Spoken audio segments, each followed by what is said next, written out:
জন্য নবী বলেন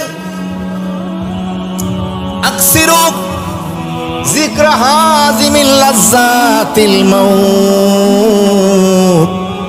আল্লাহর হাবিব বলেন তোমরা বেশি বেশি স্মরণ করো হাযিমিল লাজ্জাত আল মাউত।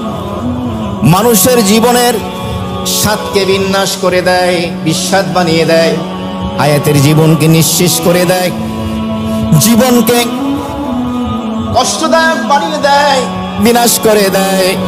সেই মৃত্যুর কথা তোমরা বেশি বেশি স্মরণ করো।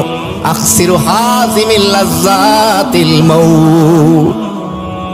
মৃত্যু তোমার জীবনকে বিস্বাদ বানিয়ে দেয়, আরামকে হারাম করে দেয়, সুখকে অশান্তিতে রূপান্তরিত করে। সেই মৃত্যুকে তোমরা বেশি বেশি স্মরণ করো।